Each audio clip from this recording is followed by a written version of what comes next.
तो हेलो दोस्तों, आज की इस वीडियो में हम बात करने वाले हैं लुकिज्म के एक ऐसे कैरेक्टर के बारे में जिसका सिर्फ नाम सुन के टॉप टियर कैरेक्टर्स की भी फट जाती है, जो कि है UI ultra instinct Daniel. And इस वीडियो में मैं आपको इसकी सारी फाइट्स और क्या ये फुल पावर में कैप्रियन किम और जेम्स ली को हरा सकता है इसके बारे में बताऊंगा। तो यहाँ पर हमें सबसे पहले यूआई डैनियल लुकिज्म की स्टोरी में देखने मिला था हॉस्टल आर्क में, जहाँ पर उसने जेरी कॉन और जैक ली जैसे कैरेक्टर्स को पेल दिया था। एंड मैं बताना चाहूंगा कि जैक ली इस टाइम पे काफी स्ट्रॉन्ग था एंड जेरी कॉन तो one of the strongest character था हॉस्टल आर्क का। अब यहाँ यूआई डैनियल से पिटने के बाद जैक ली तो बेचारा डिप्रेशन में चला गया एंड यहाँ पर जेरी कॉन को तो हमेशा के लिए पीटीएसडी मिल गया यूआई डैनियल का। अब हॉस्टल आर्क यहाँ पर खत्म हुआ ही था कि हमें यूआई डैनियल वापस से देखने मिला एंड इस बार उसकी फाइट हुई थी लुकिज्म के एक टॉप टियर कैरेक्टर के साथ जिसके नाम है गन पार्क। ये लुकिज्म की one of the best choreographed fight थी क्योंकि इस फाइट में हमारा यूआई डैनियल सारे टाइप के मार्शल आर्ट्स यूज कर रहा था एंड यहाँ पर गन पार्क भी उसे कड़ी टक्कर दे रहा था अपनी क्योकुशिन कराटे से। अब बदकिस्मती से हमें इस फाइट का एंड तो नहीं देखने मिला, लेकिन हमें इतना जरूर पता है कि यहाँ पर यूआई डैनियल ने गन पार्क का एक हाथ तोड़ दिया था एंड गन पार्क को इस फाइट से काफी एक्साइटमेंट आई थी। नेक्स्ट अब यूआई डैनियल का थर्ड अपीयरेंस हुआ था सेकेंड अफिलिएट आर्क में, जहाँ पर उसने लिटरली उस आर्क के हर टॉप टियर फाइटर से फाइट की थी, या यूं कहूँ तो हर टॉप टियर फाइटर को फेल दिया था। इस बंदे का कूदा तो देखो, इसने आते ही सबसे पहले जेक एंड सैमुअल जैसे कैरेक्टर्स को किसी धोबी की तरह धो दिया था। यहाँ पर जेक किम को पिटता देख जेरी कॉन भी लाइन में कूद गया मार खाने की एंड यहाँ पर बेचारे लाइनमैन को भी अपने साथ लेके आ गया एंड दोनों भी आपको पता ही होगा पेले गए। इसके बाद योहान सियोंग द कॉपी जीनियस के साथ वो आराम से खेल रहा था, मतलब लिटरली योहान सियोंग इसको कोई भी डैमेज दे नहीं पाया था, उल्टा वो इससे सीखने के लिए लड़ रहा था इससे। अब इसकी हिम्मत तो देखो, इसने इतने सारे कैरेक्टर्स से फाइट की एंड फिर भी इसकी हिम्मत इतनी है कि ये गू किम जैसे कैरेक्टर्स जो कि गन पार्क जितना स्ट्रॉन्ग है उससे लड़ने चला गया। अब यहाँ पर क्लियरली तो मेंशन नहीं किया गया कि इस फाइट का विनर कौन था, लेकिन मैं मोस्ट प्रोबेबली अज्यूम कर रहा हूँ कि अगर यूआई डैनियल जगह रहता तो वो शायद जीत जाता गू किम से भी, क्योंकि गन पार्क का तो उसने एक हाथ तोड़ दिया था, क्या पता वो गू किम का फेस ही बिगाड़ दे। अब इसके बाद हमारा यूआई डैनियल का फाइनल अपीयरेंस हुआ है फर्स्ट अफिलिएट आर्क में। अब इसके बाद हमें पता नहीं वो कब देखने मिले, लेकिन अभी जितना अपीयरेंस हुआ था इसमें हम लोग को उसका एक अच्छा खासा पावर लेवल का अंदाजा लग गया। यहाँ सबसे पहले इस शैतान ने शिकार किया जे का, जो बेचारा बस इसको एक हक देना चाहता था, लेकिन इस साले की हिम्मत तो देखो, इसने उस पे हक दिया। यह जे को जमीन पे पड़ा देख यहाँ पर लिटिल डैनियल को काफी गुस्सा आया एंड उसे लगा वो रत्ती भर भी कुछ उखाड़ पाएगा यूआई डैनियल का, लेकिन बेचारा बाद में पेला गया। अब इससे पहले कि यहाँ पर यूआई डैनियल छोटे डैनियल को और भी कुछ कर पाता, यहाँ पर वॉरेन चे एंड जेरी कॉन आ गए थे उसको बचाने के लिए, लेकिन तभी छोटे डैनियल को भी हिम्मत आई और गन पार्क की ट्रेनिंग याद आई एंड वो यहाँ पर कन्वर्ट हो गया छोटे यूआई डैनियल पे एंड अभी तभी फाइट स्टार्ट हो गई यूआई छोटा डैनियल वर्सेस यूआई बड़ा डैनियल। इस फाइट की स्टार्ट में लिटरली छोटा डैनियल भी बड़े डैनियल को अच्छी खासी टक्कर दे रहा था, वो भी उस पे अच्छे खासे हिट्स लैंड कर रहा था एंड बड़ा डैनियल तो उसे पेल ही रहा था। लेकिन तभी वॉरेन चे ने हमें इस फाइट की एक एनालिसिस दी और उसने बताया कि बिकॉज यूआई डैनियल के पास परफेक्ट बॉडी है एंड उसकी कॉपी टेक्निक्स भी उसके एक्सपीरियंस के चक्कर में काफी अच्छी है, इसलिए छोटा डैनियल पे वो भारी पड़ रहा है। ऑल्सो यहाँ पर काफी लोगों का मानना है कि इस फाइट में यूआई डैनियल जेक किम के बड़े भाई किंग ऑफ सोल की टेक्निक्स भी कॉपी कर रहा था एंड इसी के चक्कर में वो छोटे यूआई डैनियल पे भारी पड़ गया एंड यहाँ पर छोटा यूआई डैनियल भी पेला गया। अब पता नहीं क्यों इसके बाद वॉरेन चे, जेरी कॉन और वास्को को लगा कि वो बड़े यूआई डैनियल को रोक सकते हैं एंड सीरियसली यार बड़े तो छोड़ो, ये तो छोटे को भी नहीं रोक पाएंगे। अब यह यूआई डैनियल इन तीनों लंगूरों को पेल ही रहा था कि तभी आ गया genuine park the OG copy genius and UI Daniel से लड़ते वक्त ये literally pre generation and first generation के सारे फाइटर्स को कॉपी कर रहा था एंड फिर भी यूआई डैनियल ने इसको पेल दिया। अब इसके अकॉर्डिंग अगर ये अपने प्राइम में होता तो शायद ये यूआई डैनियल को रोक सकता था एंड यहाँ पर जब उसने यूआई डैनियल जैसे बंदे को देखा जिसके पास परफेक्ट बॉडी नहीं बल्कि कॉपी टैलेंट भी है, तो वो भी सोच में पड़ गया कि क्या हो अगर कैप्रियन किम जिसके पास स्ट्रॉन्गेस्ट फिस्ट है लुकिज्म वर्स में वो फाइट करे यूआई डैनियल के साथ एंड कौन जीतेगा उस फाइट में। अब इसका तो ये क्वेश्चन था, लेकिन इसका आंसर मैं आपको इस वीडियो के एंड तक देने वाला हूँ। लेकिन यहाँ पर कैप्रियन किम से कंपेयर करने से पहले हमें उसे कंपेयर करने पड़ेगा फर्स्ट जनरेशन लेजेंड जेम्स ली के साथ। तो सबसे पहले बात करें फिजिकल स्टैट्स की, तो फिजिकल स्टैट्स में मेरे हिसाब से यूआई डैनियल बस थोड़ा ही बेहतर रहेगा जेम्स ली से, क्योंकि जेम्स ली भी फिजिकली काफी अच्छा है। हमने जेम्स ली के स्कूल में देखा था कि उसके पास लिटरली ढेरों ट्रॉफी पड़ी है, उसको आर्ट से लेके स्विमिंग तक हर चीज में ट्रॉफी मिली है। इसके बाद स्किल की बात करें तो काफी लोगों को लग रहा रहेगा कि यूआई डैनियल के पास ज्यादा स्किल है जस्ट बिकॉज वो हर चीज को कॉपी कर सकता है, लेकिन मेरे हिसाब से यहाँ पर जेम्स ली भी इक्वली टैलेंटेड है, क्योंकि उसके पास है इनविजिबल अटैक करने की स्किल जो कि काफी रेयर है। अब स्पीड की बात करें तो मेरे हिसाब से यहाँ पर जेम्स ली थोड़ा ज्यादा फास्ट होगा यूआई डैनियल से, क्योंकि वो इनविजिबल अटैक्स भी इसी चक्कर में कर पाता है।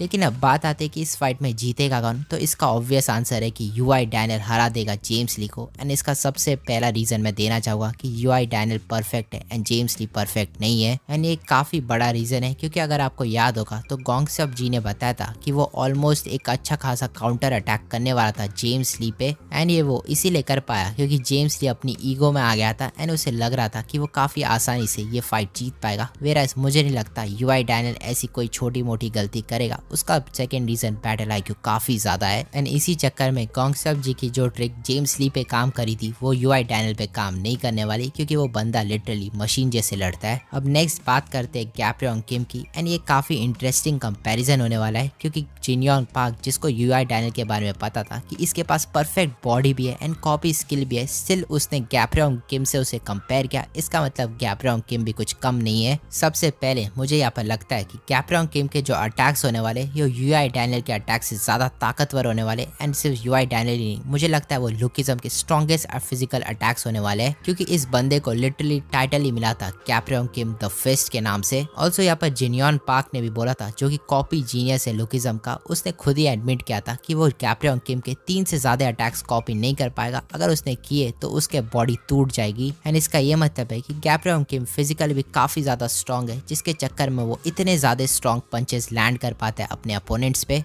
लेकिन यहाँ पर एक प्रॉब्लम आती है, हमने गैब्रियोन किम की और भी कुछ चीजें नहीं देखी है अभी तक। हमने बस इतना जाना है कि वो गैब्रियोन किम काफी फिजिकली ज्यादा स्ट्रॉन्ग था एंड उसके पंचेस काफी ज्यादा स्ट्रॉन्ग है। हमें ना कि उसकी वीकनेस पता है, ना कि हमें उससे पता है कि उसका स्ट्रॉन्गेस्ट अटैक कौन सा है, ना कि उसका कौन सा स्टेट है जो कि जेक किम ने अचीव किया है। वेराज बात करें यूआई डैनियल की तो हमें इतना भी नहीं पता कि इस बंदे को कोई हरा भी सकता है कि नहीं। वेराज ये मशीन जैसे फाइट करता है, इसके पास परफेक्ट बॉडी भी है और साथ ही साथ इसके पास कॉपी जैसा रेयर टैलेंट है। एंड जब हमारे लिटिल डैनियल ने इस पे एक लात बरसाई थी तो ये बंदा भाई भूत जैसे खड़ा हो गया था। तो इसका ये भी मतलब हो सकता है कि इसके पास अनलिमिटेड स्टैमिना है, एंड अगर ऐसा है तो भाई यही बंदा जीतेगा गैब्रियोन किम से। वेयरएज अगर गैब्रियोन किम सच में काफी ज्यादा स्ट्रॉन्ग अटैक्स लैंड कर दे यूआई डैनियल में, जिससे यूआई डैनियल की बॉडी ही टूट जाए, तो मेरे को लगता है यहाँ पर गैब्रियोन किम के जीतने के ज्यादा चांसेस है। एंड इसके लिए हम लोग को गैब्रियोन किम के और भी स्टोरी जाननी पड़ेगी। ऑल्सो मेरा पिछला चैनल कॉपीराइट स्ट्राइक के चक्कर में उड़ गया है, तो मैं अभी इसी चैनल पे एक्टिव रहने वाला हूँ, एंड मैं सिर्फ लुकिज्म की नहीं बल्कि वन पीस की थियरीज भी इस चैनल पे अपलोड करूंगा। तो अगर आपको वीडियो पसंद आए तो लाइक कर देना, ऐसी और वीडियोस के लिए चैनल को सब्सक्राइब कर लेना। मैं मिलता हूँ आपको नेक्स्ट वीडियो में।